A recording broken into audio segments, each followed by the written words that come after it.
KV Baiju നമുക്കൊപ്പമുണ്ട്. Baiju നിൽക്കുന്ന എവിടെയാണ്? എന്താണ് ആ പ്രധാന ആശുപത്രികളുടെ അവസ്ഥ? ഈ തിരുവനന്തപുരത്തൊക്കെ ഉന്നയിച്ച പോലെയുള്ള പൊതുചിത്രം അവിടെ കാണാനുണ്ടോ?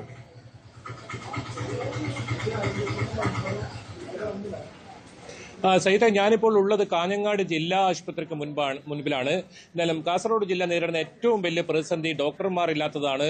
പലപ്പോഴും തെക്കൻ ജില്ലകളിൽ നിന്നും ഡോക്ടർമാർ ഇവിടെ എത്തുമ്പോൾ അവർ വളരെ പെട്ടെന്ന് തന്നെ ട്രാൻസ്ഫർ വാങ്ങി അവരുടെ സ്വന്തം നാട്ടുകളിലേക്ക് പോകുന്ന ഒരു സാഹചര്യമാണ്. ആ സമയത്ത് മറ്റൊരു ഡോക്ടറെ പോസ്റ്റ് ചെയ്യാൻ തയ്യാറാവുന്നില്ല എന്നാണ്. അതിനുമപ്പുറം ഏറ്റവും വലിയ വിരോധാഭാസം മെഡിക്കൽ കോളേജിന്റെ കാര്യമാണ്. അതായത് കേരളത്തിൽ തന്നെ കിടത്തി ചികിത്സയില്ലാത്ത മെഡിക്കൽ കോളേജ്, അതാണ് കാസർഗോഡ് ജില്ലയുടെ ഒരു വലിയ ശാപമായിരിക്കുന്നത്. നിലവിൽ വെറും അവിടെ പരിശോധന മാത്രമാണ് നടക്കുന്നത്. ഇതുവരെ കിടത്തി ചികിത്സ ആരംഭിക്കാൻ ഉക്കിനെടുക്കയിലെ മെഡിക്കൽ കോളേജിൽ സാധിച്ചിട്ടില്ല. ഏറെ നാളത്തെ മുറവിളിക്ക് ശേഷമാണ് മെഡിക്കൽ കോളേജ് ഉദ്ഘാടനം ചെയ്തത്. പക്ഷേ ഇതുവരെ അവിടെ കിടത്തി ചികിത്സ ആരംഭിച്ചിട്ടില്ല എന്നതാണ്. ഇപ്പോൾ എന്തായാലും ജില്ലാ ആശുപത്രിയിലും ജനറൽ ആശുപത്രിയിലും അതുപോലെ തന്നെ പ്രാഥമിക ആരോഗ്യ കേന്ദ്രങ്ങളിലെല്ലാം തന്നെ ഡോക്ടർമാരുടെ കുറവ് വലിയ തോതിൽ അനുഭവപ്പെടുന്നുണ്ട്. എന്നാൽ നമുക്കൊപ്പം ഇവിടെയുള്ള ആളുകൾ തന്നെ ചേരുന്നുണ്ട്. സഹിതം അവർ തന്നെ പറയും എന്താണ് നിലവിലൊരു അവസ്ഥ. കാസർഗോഡ് ജില്ലയിൽ എൻഡോസൾഫാൻ ദുരിതം വിതച്ച മണ്ണിൽ യുദ്ധകാലാടിസ്ഥാനത്തിൽ ആരോഗ്യ മേഖല ശ്രദ്ധിക്കേണ്ട ഒരു ആവശ്യം സർക്കാരിനുണ്ടായിരുന്നു. നിർഭാഗ്യകരമെന്ന് പറയട്ടെ, മാറി മാറി വന്ന സർക്കാരുകൾ വേണ്ടത്ര പരിഗണിച്ചിട്ടേ ഇല്ല എന്ന് തന്നെ പറയാവുന്നതാണ്. ഇപ്പം കാസർഗോഡ് ജില്ലയിൽ പ്രധാനമായും ജില്ലാ ആശുപത്രി, ജനറൽ ഹോസ്പിറ്റൽ, മെഡിക്കൽ കോളേജ്, അതുപോലെ ഇപ്പം അടുത്ത കാലത്ത് വളരെ കൊട്ടിഘോഷിച്ച് ആരംഭിച്ച അമ്മയും കുഞ്ഞ് ആശുപത്രി, അവിടെ ഡോക്ടർമാരേ ഇല്ല എന്നാണ് ഇപ്പം അറിയാൻ കഴിഞ്ഞത്. ഈ നിലവിലുള്ള സാഹചര്യത്തിൽ തന്നെ ആയിരക്കണക്കിന് രോഗികൾ എത്തുന്നുണ്ട്. പക്ഷെ അവർക്ക് ആവശ്യമായ ആരോഗ്യ സംവിധാനങ്ങൾ ഇപ്പോഴും പാകപ്പെട്ടിട്ടില്ല. അവർക്ക് മംഗലാപുരത്തേക്കോ അല്ലെങ്കിൽ മറ്റ് ജില്ലകളിലെ ആശുപത്രികളിലേക്കോ പോകേണ്ട ഗതികേട് തന്നെയാണ് ഇപ്പോഴും വന്നുകൊണ്ടിരിക്കുന്നത്. വിദഗ്ധ ചികിത്സ കിട്ടണമെങ്കിൽ അവർക്ക് പല ഭാഗത്തേക്ക് പോകേണ്ടി വരുന്നു.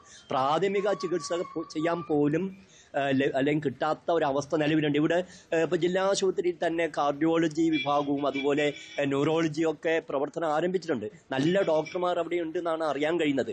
ജീവനക്കാർക്കൊക്കെ വളരെ നന്നായി, നിലവിലുള്ള ജീവനക്കാർ നന്നായി പ്രവർത്തിക്കുന്നുണ്ടെന്ന് മനസ്സിലാക്കാൻ കഴിയും. പക്ഷേ അവർക്കിത് കൈകാര്യം ചെയ്യാൻ പറ്റില്ല. ആയിരക്കണക്കിന് രോഗികളാണ് ഇവിടെ 5 മണിക്ക്, ഇപ്പം ജില്ലാ ആശുപത്രിയിൽ 5 മണിക്കാണ് ടോക്കൺ എടുക്കാൻ വേണ്ടി വരുന്നത്. പലരും നിരാശരായി മടങ്ങിപ്പോകേണ്ട അവസ്ഥ നിലവിലുണ്ട്. അതുപോലെ ജനറൽ ഹോസ്പിറ്റൽ അങ്ങനെ. മെഡിക്കൽ കോളേജ് ആണെങ്കിൽ 2013 തറക്കല്ലിടുന്നത്. ഈ വർഷമായിട്ടും അങ്ങോട്ടും ഇങ്ങോട്ടും പഴിചാരിക്കൊണ്ടല്ലാതെ ഇപ്പോഴും അവിടെ കിടത്തി ചികിത്സിക്കാവുന്ന ഒരു സംവിധാനത്തെക്കുറിച്ച് ഇതുവരെ ചിന്തിച്ചിട്ടുണ്ടോ എന്നത് സംശയമാണ്. കാരണം ഇടക്കാലത്ത് ഞങ്ങൾ ആരോഗ്യവകുപ്പ് മന്ത്രിയെ കണ്ടപ്പോൾ എപ്പോൾ തീരും അതിൻ്റെ പണി എന്ന് ചോദിച്ചപ്പോൾ അത് പറയാൻ പറ്റില്ല എന്നാണ് പറയുന്നത്. അത് അനന്തമായി അങ്ങനെ പോകുന്നു. ഒരുപക്ഷെ കേരളത്തിൽ നിന്നല്ല മറ്റെവിടെയും ഇങ്ങനെ ഒരു സംവിധാനം ഉണ്ടാവാൻ സാധ്യല്ല. സർക്കാരുകൾ ഏറ്റവും ആദ്യം ചെയ്യേണ്ട, ഇന്ന് ഏറ്റവും മുന്തിയ പരിഗണന കൊടുക്കേണ്ട ഒരു മേഖലയാണ് ആരോഗ്യ സംവിധാനം എന്ന് പറയുന്നത്. അടിയന്തരമായി നമ്മുടെ സംവിധാനങ്ങൾ, സർക്കാരുകൾ ഇതിൽ ഇടപെടുക എന്നുള്ളത്. എന്താണ് ഈ ഉപകരണങ്ങളൊക്കെ ഈ ജില്ലാ ആശുപത്രിയിലും അതുപോലത്തെ മറ്റിടങ്ങളിലും എത്രത്തോളം? ഇപ്പം അറിഞ്ഞിടത്തോളം കാർഡിയോളജി വിഭാഗത്തിന് ആവശ്യമായ രീതിയിൽ ഉപയോഗപ്പെടുത്താവുന്ന സംവിധാനങ്ങൾ ഇവിടെ ഇല്ല എന്നാണ് അറിയാൻ. അതുപോലെ തന്നെ ന്യൂറോളജിയുടെ കാര്യത്തിലും. കാരണം ഇവർക്ക് പലപ്പോഴും മാറിപ്പോണ്ടി വരും. അതുമാത്രമല്ല, ജില്ലാ ആശുപത്രി അങ്ങനൊരു ഭൗതിക സാഹചര്യം ഉണ്ടാക്കിയെടുക്കുന്നതിലും പരാജയപ്പെട്ടിരിക്കുകയാണ്. കാരണം നേരത്തെ എൻഡോസൾഫാൻ പാക്കേജിൽ പെടുത്തിയ ഒരു ബിൽഡിംഗ് കൂടിയുണ്ട്, 5 കോടി. അതിൻ്റെ അശാസ്ത്രീയമായ നിർമ്മാണം എന്ന് പറയുന്നു. അത് മെച്ചപ്പെടുത്താൻ പറ്റുന്നില്ല. അതുപോലെ സ്ഥലത്തിൻ്റെ പരിമിതിയും ഇവിടെ വളരെ ബുദ്ധിമുട്ട് അനുഭവിക്കുന്നുണ്ട്. തീർച്ചയായും ഇതിൻ്റെ ഭൗതിക സാഹചര്യങ്ങൾ മെച്ചപ്പെടുത്താനുള്ള തീരുമാനങ്ങൾ സർക്കാരിൻ്റെ ഭാഗത്താണ് ഉണ്ടാവുന്നത്. കാസർഗോഡിൻ്റെ ഞാൻ നേരത്തെ സൂചിപ്പിച്ച രോഗാതുരതയെ പരിഗണിച്ചത് ചെയ്യേണ്ടതായിരുന്നു. ഈ സന്ദർഭത്തിൽ പറയാനുള്ളത്, കാസർഗോഡ് ജില്ലയുടെ രോഗാതുരതയെ മാറ്റിമറിക്കാൻ പോകുന്ന ഒന്നായിരുന്നു എയിംസ്. പക്ഷേ അത് അങ്ങനെ ഒരു ചിന്ത പോലും കാസർഗോഡിനെ കുറിച്ച് നേരത്തെ ഇല്ല, ഇപ്പോഴും ഇല്ല. അതുപോലെ തന്നെ ഈ കാസർഗോഡ് ജില്ലാ ആശുപത്രി കിടക്കുന്ന NH പാതയോരത്താണ്.